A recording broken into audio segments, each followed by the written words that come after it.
Saudara-saudara yang terkasih dalam Tuhan Yesus, saya memberikan tema kepada kita pada hari ini, yaitu cara hidup orang Kristen, cara hidup umat Tuhan. Nah, kita yang dikasih oleh Tuhan, cara hidup pada Alkitab ini, di situ dijelaskan cara hidup jemaat yang pertama.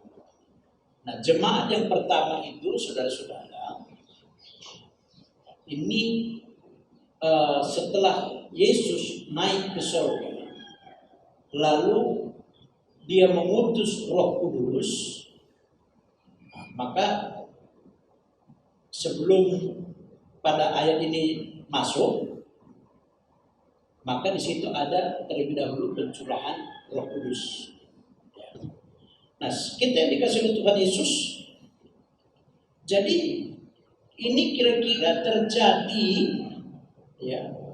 kalau kita lihat tahunnya, itu mungkin sekitar tahun. Saya juga nggak tahu pasti tahun berapaan ini, tetapi kalau kita prediksi dari peristiwa pencurahan Roh Kudus itu kira-kira setelah Yesus mati lalu bangkit, itu terjadinya kira-kira tahun 30-an atau 35, itu kira-kira. Nah, jadi kita yang dikasih oleh Tuhan, bagaimana cara hidup jemaat yang pertama itu? Nah, inilah yang penting, yang perlu menjadi cara hidup kita pada zaman akhir ini. Karena cara hidup jemaat mula-mula ini juga menjadi cara hidup jemaat di akhir zaman. Nah, itu tandanya bahwa akhir zaman itu sudah sangat dekat, saudara-saudara. Bagaimana cara hidup jemaat yang pertama? Jemaat yang mula-mula. Cara hidup jemaat yang mula-mula itu, pertama sekali mereka bertekun, saudara-saudara, bertekun dalam pengajaran Rasul. Bertekun. Jadi bertekun dalam pengajaran Rasul itu cara hidup mereka. Saudara-saudara, kalau sekarang saya lihat di akhir zaman ini, ini kayaknya bertekun itu sudah nggak zamannya, kata orang. Makanya orang lebih cenderung ke gereja hanya melepaskan hutang aja. Artinya melepaskan hutang ke gereja itu hanya seremonial saja, lip service, bukan kesungguhan, bukan karena bertekun. Nah, tetapi jemaat mula-mula ini dia katakan bertekun. Artinya bertekun ini bahwa mereka bertekun dalam mendengarkan pengajaran Rasul, maksudnya itu dengan segenap hati, dengan segenap jiwa, dan dengan segenap akal budi. Nah, itu dia bertekun, saudara-saudara. Kalau hanya hadir lalu pulang, itu namanya bukan bertekun. Jadi itu hanya untuk supaya dilihat orang bahwa kita patuh. Apa ubahnya kita dengan orang Farisi? Orang Farisi itu dia berdoa, Tuhan, aku 3 kali dalam 1 minggu berpuasa. Aku memberikan perpuluhanku. Nah, itu malah doanya lagi, aku tidak sama dengan pemungut juga ini. Ini kan kesombongan semua. Saudara-saudara, artinya kalau bertekun itu bahwa dia mempelajari firman Tuhan dengan segenap hati, dengan segenap jiwa, dengan segenap akal budinya. Ini ciri pertama dari jemaat mula-mula. Yang kedua, mereka bertekun dalam doa. Nah, kalau kita lihat di dalam Matius pasal 18 ayat yang ke-19, saudara-saudara. Dia katakan, jikalau di dunia ini ada 2 orang saja sepakat meminta, maka apapun yang mereka minta diberikan oleh Bapakku dari surga. Nah, kita yang dikasih Tuhan. Jadi kesepakatan itu juga meliputi dengan segenap hati, segenap jiwa, dan segenap akal budi. Nah, oleh karena itu jemaat mula-mula itu dia sangat berhasil dalam mengiring Tuhan, dalam melayani Tuhan. Karena mereka bertekun baik dalam pengajaran maupun dalam doa. Nah, kita yang dikasih Tuhan, jemaat akhir zaman ini pun harus bertekun dalam pengajaran dan juga di dalam doa. Kita yang dikasih Tuhan, ciri yang ketiga itu dapat kita lihat, mereka itu pada ayat yang ke-42 pada bagian B dia katakan, dan mereka selalu berkumpul untuk apa sih? Memecahkan roti. Ayat yang 40 di situ, dan mereka selalu berkumpul untuk memecahkan roti. Artinya kita dikasih Tuhan, mereka tidak hanya bertekun dalam belajar Alkitab, bukan hanya bertekun dalam doa, tetapi tidak makan. Mereka juga makan. Kalau tidak makan, dari mana tenaganya? Nah, oleh karena itu mereka mendapatkan berkat secara rohani, itulah firman dan doa, dan mereka juga menerima berkat secara jasmani, itulah makanan mereka. Nah, kita yang dikasih Tuhan, ciri jemaat yang mula-mula ini, mereka itu dengan bersuka cita, dengan bergembira, dengan menganggap milik bersama di situ, sehingga jemaat mula-mula itu tidak kekurangan, juga tiap-tiap hari Tuhan menambahkan jiwa untuk diselamatkan. Nah, kita yang dikasih Tuhan, kalau kita lihat sekarang ini dalam situasi pandemi corona ini, ya, ini seolah-olah ya Tuhan mengkondisikannya.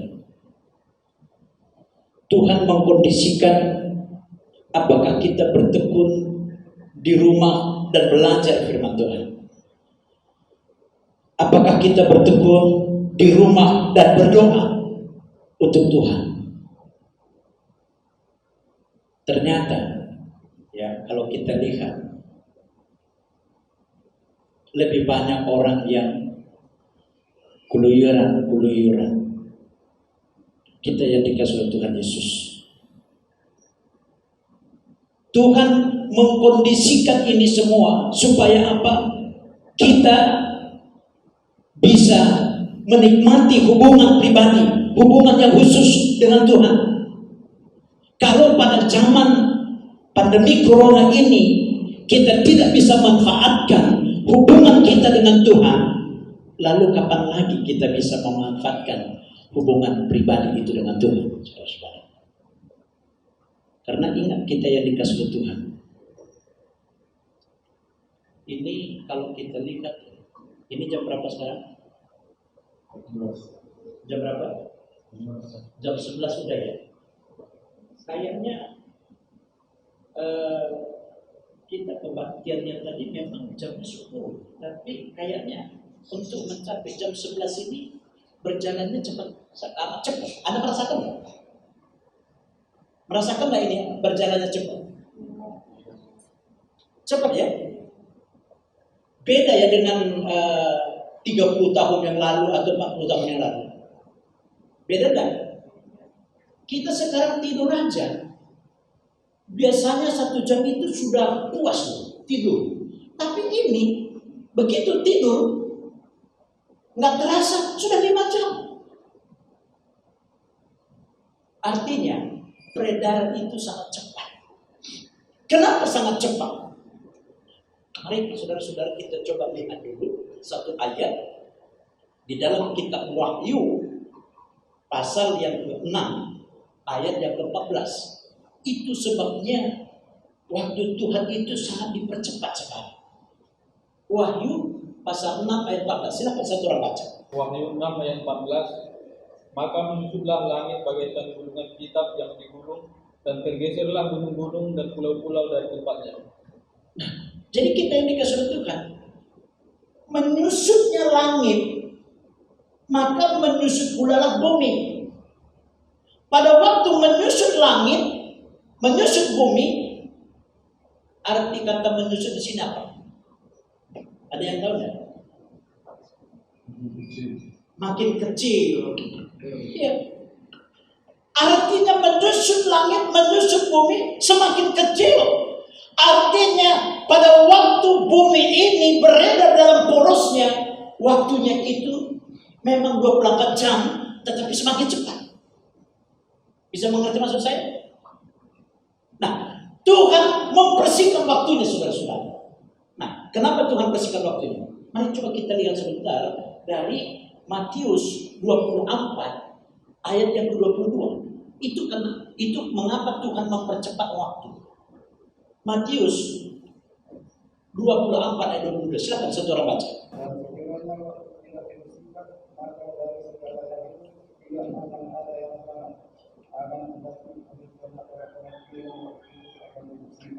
Nah, jadi kalau waktunya tidak dipersingkat, kata Tuhan, tidak ada lagi yang selamat dari segala makhluk yang hidup. Tidak ada lagi orang yang diselamatkan kalau tidak dipersingkat waktu. Makanya Tuhan mempersingkat waktunya. Bagaimana caranya? Dia menyusutkan langit, otomatis menyusutkan bumi. Bumi dan langit diperkecil. Tentu peredaran bumi ke atas porosnya juga semakin cepat. Nah, disitulah kita yang dikasih oleh Tuhan. Kita harus menyadari bahwa sesungguhnya umur manusia pun sangat dipersingkat. Kalau dulu umur Adam itu sampai 930 tahun. Ada yang paling tinggi umurnya, Metusaleh, itu 969 tahun. Ya. Tetapi di dalam Kejadian pasal 6 ayat 5 mengatakan, tidak selamanya rohku tinggal pada manusia, oleh karena itu manusia hanya berumur 120 tahun.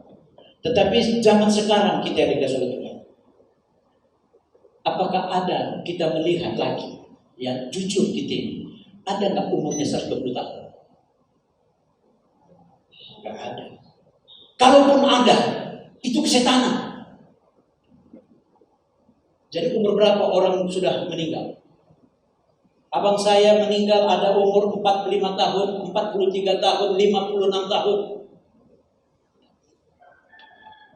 Ada yang umur 59,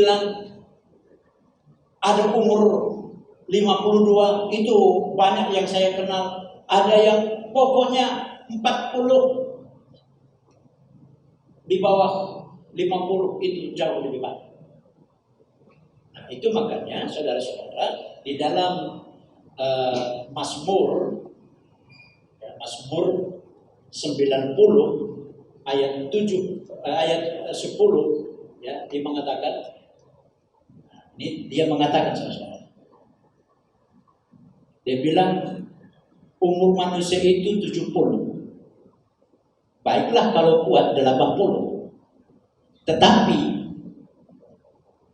kesengsaraan itulah yang menjadi bagian hidupnya. Sengsara terus. Tidak ada lagi enaknya hidup ini. Oleh karena itu saudara-saudara, ingatlah ini. Umur kita sudah pasti tidak lagi mencapai ratusan tahun. Oleh karena itu jangan bebani pikiranmu, jangan bebani hatimu dengan perkara-perkara dunia ini. Amin. Kenapa mesti kita memikirkan perkara dunia? Kenapa kita mesti memikirkan masalah-masalah? Biarkan masalah itu berlalu. Karena firman Tuhan mengatakan, kesusahan sehari cukuplah untuk sehari. Karena besok ada kesusahan sendiri. Ya, kita yang dikasih oleh Tuhan. Jadi cara hidup jemaat mula-mula itu, dia bertekun baik dalam pengajaran Rasul maupun di dalam doa. Juga dia itu selalu berkumpul dan memecahkan roti. Itu artinya sukacita, damai sejahtera hadir di hidup mereka, di tengah-tengah mereka. Nah, kita yang dikasih oleh Tuhan, kita lihat pada ayat berikutnya itu, pada ayat yang ke-43 dikatakan di situ, maka ketakutanlah mereka semua. Sedang rasul-rasul itu mengadakan banyak mujizat dan tanda. Tuhan menginginkan kembali kita yang dikasih melalui corona ini, pandemi corona. Kita kembali bertekun, belajar Alkitab. Kita bertekun dalam berdoa supaya apa? Mujizat-mujizat terjadi.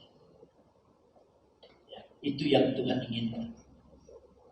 Oleh karena itu mari kita pergunakan waktu selama masih ada.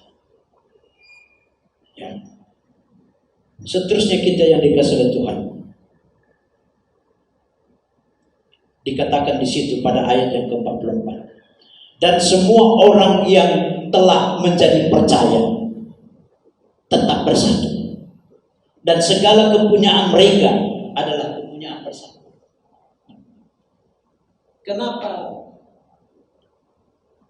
segala kepunyaan mereka adalah kepunyaan bersama? Karena memang saudara-saudara, tidak ada apapun yang dapat kita miliki kalau kita sudah meninggal. Apakah ada yang bisa kita bawa? Peti mati kita pun gak bisa kita bawa. Ya.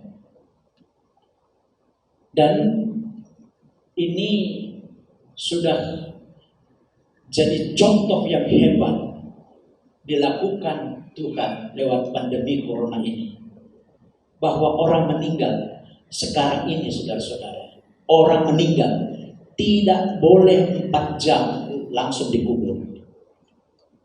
Tidak boleh 4 jam. Kalau selama ini ada orang meninggal, baik dia orang Batak Toba, Batak Cina apalagi,